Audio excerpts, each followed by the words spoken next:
ആരെയും മയക്കുന്ന വശ്യഭംഗിയോടെ ചുവടുകൾ വെച്ച് നാഗവല്ലി എന്ന തമിഴത്തി നിറഞ്ഞാടിയ കൊട്ടാരം. രാമനാഥനെ ഒരു നോക്ക് കാണാനായി പതിവായി അവളെത്തിയ തെക്കിനി. ഒടുവിൽ കാരണവരെ കൊല്ലാൻ അവളുടെ ആത്മാവ് അലഞ്ഞ ഇടനാഴികൾ. മണിച്ചിത്രത്താഴ് മാത്രമല്ല, മൂന്നാം മുറ, ഛോട്ടാ മുംബൈ, ഡ്രീംസ് തുടങ്ങിയ ഒട്ടേറെ ജനപ്രിയ സിനിമകളിൽ അഭിനയിച്ച ഈ വീട് തൃപ്പൂണിത്തുറയുള്ള ഹിൽ പാലസ് ആണെന്ന് ഒട്ടനവധി പേർക്കറിയാം. എറണാകുളം തൃപ്പൂണിത്തുറയുള്ള ഹിൽ പാലസ് മ്യൂസിയമാണ് കേരളത്തിലെ ആദ്യത്തെ പൈതൃക മ്യൂസിയം. ഇതും കൂടെ കൂട്ടി 7ാമത്തെ തവണ ഞാൻ ഹിൽ പാലസ് മ്യൂസിയം കാണാൻ വന്നിട്ടുണ്ട്. അച്ഛനും അമ്മയും വല്യച്ഛനും വല്യമ്മയും കൂടെ ഉണ്ട്. അങ്ങനെ ചെരുപ്പൊക്കെ ക്ലോക്ക് റൂമിലേക്ക് വെച്ച് ഞങ്ങൾ നേരെ മ്യൂസിയത്തിൻ്റെ അകത്തോട്ട് കയറി. അമ്മയും വല്യമ്മയും അവിടെയുള്ള എല്ലാ ബോർഡും അതിനകത്ത് എഴുതിയിരിക്കുന്ന കണ്ടൻറ്റൊക്കെ വായിച്ച് പതുക്കെയാണ് വരുന്നത്. നമുക്ക് പിന്നെ തീരെ ക്ഷമയില്ലാത്തതുകൊണ്ട് ഇതുവരെ അതിനകത്തുള്ള കാര്യങ്ങളൊന്നും വായിച്ചിട്ടില്ല കേട്ടോ. പിന്നെ ഇപ്രാവശ്യം ഇവരുടെ കൂട്ടത്തിൽ പതുക്കെ വരുന്നതുകൊണ്ട് ഇതുവരെ ഞാൻ കാണാത്ത കുറേ കാര്യങ്ങൾ ഇപ്രാവശ്യം വന്നപ്പോൾ കാണാൻ പറ്റി. മണിച്ചിത്രത്താഴിൻ്റെ വളരെ കുറച്ച് ഭാഗം മാത്രമേ ഹിൽ പാലസ് മ്യൂസിയത്തിൽ ഷൂട്ട് ചെയ്തിട്ടുള്ളൂ. ബാക്കിയൊക്കെ ട്രിവാൻഡ്രം പാലസിലായിരുന്നു. പക്ഷെ നമുക്കത് കൂടിയെല്ലാം നടന്നു പോകുമ്പോഴും അവിടെ കാണുന്ന ബിൽഡിങ്ങുകളും ബിൽഡിങ്ങിനകത്തുള്ള ഇൻറ്റീരിയറും അവരുടെ ടൈലിങ്ങും ഒക്കെ കാണുമ്പോൾ തോന്നും ഇതെല്ലാം മണിച്ചിത്രത്താഴിലുള്ള സ്ഥലങ്ങളാണ്.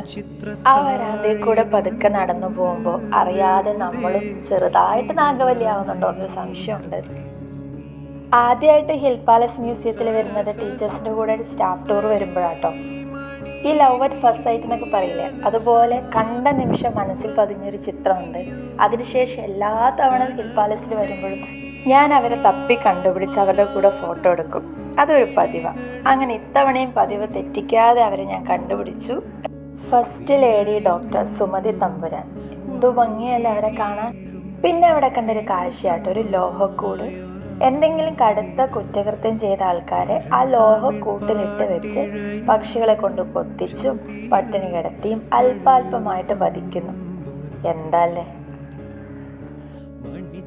കൊച്ചി രാജകുടുംബത്തിന്റെ കിരീടവും ആഭരണങ്ങളും ഉൾപ്പെടെ അമൂല്യമായ ഒട്ടനവധി വസ്തുക്കൾ മ്യൂസിയത്തിൽ പ്രദർശിപ്പിച്ചിട്ടുണ്ട്.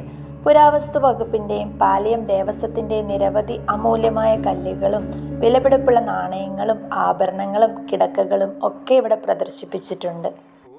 അങ്ങനെ കൊട്ടാരത്തിൻ്റെ അകത്തുള്ള കാഴ്ചകളൊക്കെ കണ്ടു കഴിഞ്ഞ് ഞങ്ങൾ പുറത്തെ കാഴ്ചകൾ കാണാൻ ഇറങ്ങി. രണ്ടുപേരും നടന്നിട്ട് നന്നായിട്ട് ക്ഷീണിച്ചിട്ടുണ്ട് കേട്ടോ. കുളവും കുളത്തിലേക്ക് പോകുന്ന വഴിയൊക്കെ സിനിമയിൽ നമുക്ക് കാണാൻ പറ്റും. കുളത്തിലേക്കുള്ള വഴി ലോക്ക് ചെയ്തുകൊണ്ട് നമുക്ക് അകത്ത് കയറി കാണാൻ പറ്റില്ല. പുറത്തു നിന്നിങ്ങനെ കാണാനേ പറ്റുള്ളൂ കേട്ടോ. മൊത്തം പായൽ പിടിച്ചിട്ടാണ് ഉള്ളത്. അത് കഴിഞ്ഞ് നമുക്ക് കാണാൻ പറ്റുന്ന മനോഹരമായിട്ടുള്ള കാഴ്ചയാട്ടോ ഇത്. നമ്മൾ ആ വേലിയുടെ അടുത്തുനിന്ന് വിളിച്ച ഇവർ നമ്മൾ അടുത്തേക്ക് വരും. കഴിഞ്ഞ തവണയൊക്കെ വരുമ്പോൾ അവിടെ പ്ലാവിലേക്ക് ഉണ്ടായിരുന്നു. അപ്പോൾ ആൾക്കാരൊക്കെ വന്ന് അവർക്ക് കൊടുക്കുന്നുണ്ടായിരുന്നു.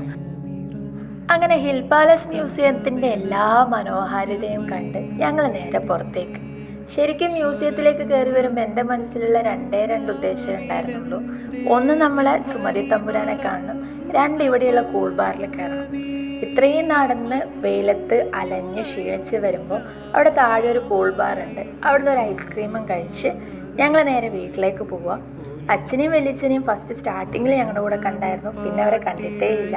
അവർ നേരത്തെ ഈ കാഴ്ചകളൊക്കെ കണ്ട് പുറത്ത് നിൽപ്പുണ്ടായിരുന്നു. ഇങ്ങനെയുള്ള വീഡിയോസൊക്കെ ഇഷ്ടമാണെങ്കിൽ ചാനൽ സബ്സ്ക്രൈബ് ചെയ്യൂ, ഷെയർ ചെയ്യൂ, സപ്പോർട്ട് ചെയ്യൂ, കമൻറ്റ് ചെയ്യൂ. നമുക്ക് അടുത്ത വീഡിയോ കാണാം.